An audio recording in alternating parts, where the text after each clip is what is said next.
দর্শক আসসালামু আলাইকুম। সবাই আশা করছি ভালো আছেন। সবাই শান্তিতে আছেন। সবার শরীর এবং মন ভালো আছে আশা করছি। আজকে কথা বলব একা কথা বলি নিয়ে। একা কথা বলাটা আসলে কখন দেখা যায় এটি কি মানসিক রোগের মধ্যে পড়ছে কিনা? অনেক সময় আমরা কিন্তু আসলে একাই হেসে ফেলি। বিভিন্ন কিছু চিন্তা করছি, একটা সুখের স্মৃতি মনে পড়ছে, একটা হাসির কথা মনে পড়ছে। আমি একা হেসে দিলাম। আবার অনেক সময় দেখা যায় একা ২ একটা কথাও বলে ফেলি। এটা কখন রোগ পর্যায়ে যাবে বা কখন এটা স্বাভাবিক? আসলে একটা কিছু মনে পড়লে আমি হাসতেই পারি। আবার এখন তো ধরেন যে যেহেতু মোবাইলে সবসময় চ্যাটিং করছি আমরা, কথা বলছি, কারো সাথে এমন কিছু চ্যাট করছি যেটা আসলে খুব হাস্যকর, ঠাট্টা তামাশা খুব হেসে দিচ্ছি। এটা নরমাল।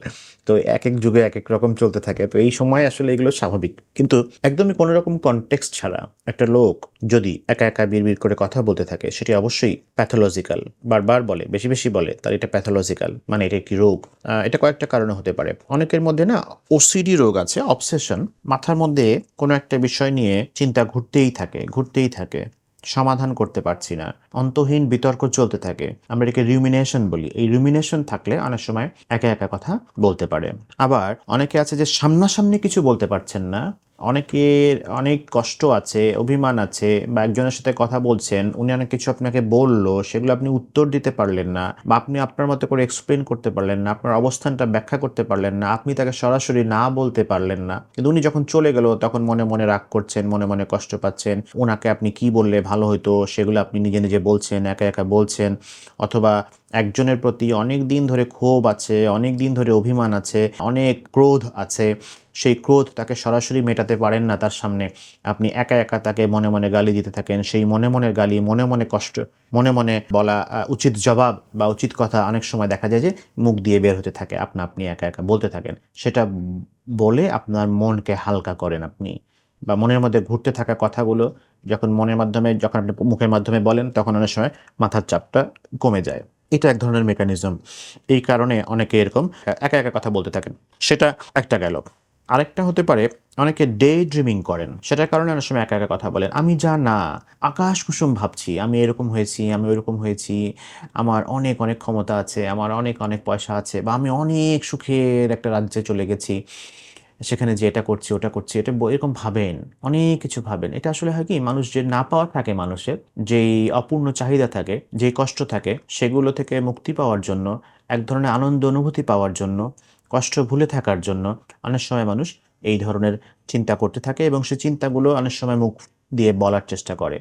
সেটাও এক ধরনের ডিফেন্স মেকানিজম, চাপ কমানোর একটা উপায়। আবার অনেক সময় দেখা যায় স্কিজোফ্রেনিয়া নামে একটি রোগ আছে, যেই রোগটিতে দেখা যায় একটা অস্বাভাবিক অনুভূতি হয়। আশেপাশে কোনো মানুষ নাই, কিন্তু আমি কানে কথা শুনতে পাই। অন্যরা কেউ শুনতে পায় না, কিন্তু আমার কানে কথা আসে, আমার কানে আওয়াজ আসে।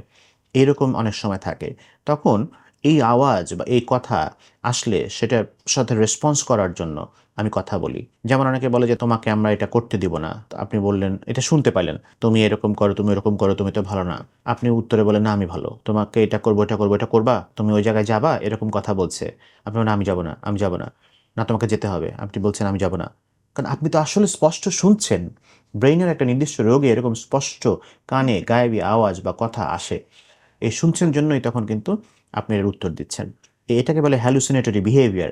এই কারণে অনেক সময় মানুষ একা কথা বলে। এই কয়েকটা কারণে একা কথা বলতে পারে একজন অ্যাডাল্ট। এগুলো প্যাথোলজিক্যাল। আবার যেগুলো নরমাল সেটাও বলেছি। আবার কিছু বাচ্চা অনেক সময় একা কথা বলে, একা হাসে, একা বলে প্লেন চালাচ্ছে, কথা বলছে বা অনেক সময় একা ফোন করছে, কথা বলছে বন্ধুর সাথে। এগুলো বাচ্চাদের ক্ষেত্রে এই ইমাজিনারি প্লেটা চিন্তা করে, কল্পনা করে যে একা কথা বলা, একা খেলা এগুলো কিন্তু দোষের কিছু না। এগুলো খুব ভালো। যে বাচ্চা যত ইমাজিনারি প্লে করবে, ইমাজিনারি কথা বলবে, বন্ধুর সাথে কথা বলছে তার মানে তার চিন্তার শক্তি ভালো, এটা তার বিকাশে হেল্প করে। সো একা কথা বলা কখনো স্বাভাবিক, কখনো অস্বাভাবিক। আবার অনেকে ধরেন কালকে একটা প্রেজেন্টেশন আছে বা একটু পরে একটা বিষয়ে বক্তব্য দিতে হবে। অনেকে একা বলতে থাকেন। এটা বলব, ওটা বলব। হোমওয়ার্ক করেন। সেটাও খারাপ না। আমরা সবসময় বলি যে প্রস্তুতি নিয়ে তারপরে এরকম একটা সমাবেশে বা একটা মিটিংয়ে বা কোথাও কথা বলার জন্য তাহলে আপনার স্পিচ ডেলিভারিটা ভালো হবে। বিশেষ করে যাদের সোশ্যাল অ্যাংজাইটি আছে তারা এরকম আগে একা একা আমরা বলি যে একা একা প্র্যাকটিস করবেন, আয়নার সামনে দাঁড়িয়ে কথা বলবেন। ওই কথা বলা কিন্তু অ্যাবনর্মাল না। কথা বলে তারপরে আপনি কল্পনা করতে থাকবেন আপনার সামনে এই অডিয়েন্স আছে, অমুকে আমাকে এই প্রশ্ন করতে পারে, আমি এইভাবে জিনিসগুলো বলবো, এটার পরে এটা বলবো, এই প্রশ্ন করলে এটা বলবো, হ্যাঁ আমি কথা বলার সময় এভাবে তাকাবো, এইভাবে হাত নাড়াবো। এটা যদি চিন্তা করে প্র্যাকটিস করে তারপরে যান তাহলে খুব ভালো। ওইটা আবার অস্বাভাবিক না, কিন্তু ওইটাকে এনকারেজ করি আমরা। এই জন্যই বলছি যে এই একা একা কথা বলা এই ক্ষেত্রে 3টা ক্ষেত্রে খুব প্যাথোলজিক্যাল বলছে। একটা হচ্ছে যখন মাথায় ঘুরতে থাকে কোনো কিছু, যখন না বলা কথা বলতে পারছেন না, সেটা এরকম ক্রোধের বশে বলছেন একা একা, সামনে বলতে পারছেন না। আবার হতে পারে স্কিজোফ্রেনিয়া, এরকম হতে পারে। প্রত্যেকটারই সমাধান আছে। স্কিজোফ্রেনিয়া রোগের ওষুধ দিয়ে চিকিৎসা করতে হয়। আবার বাকি যে 2 ক্ষেত্রে বলেছি, এই 2 ক্ষেত্রে আমরা বলি যে আপনার যদি ওসিডি থাকে সেটারও ওষুধ লাগবে, কাউন্সেলিং লাগবে।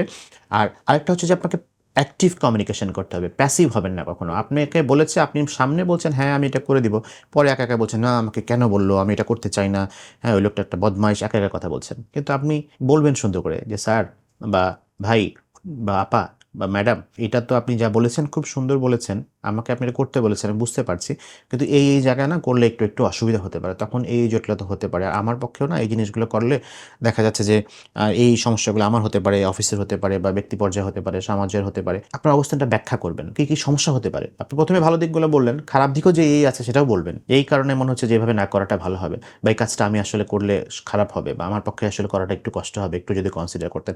আপনি সুন্দর করে, অন্যকে হার্ট না করে, রাগ করে না বলে, চিৎকার করে না বলে, মিষ্টি কণ্ঠে সুন্দর করে কথা বলা, নিজের মনের ভাব প্রকাশ করা, রাগও যে একটু সুন্দর সংযত ভাষায় প্রকাশ করা যায় সেটা শিখতে হবে, সেই স্কিলটা গ্রো করতে হবে।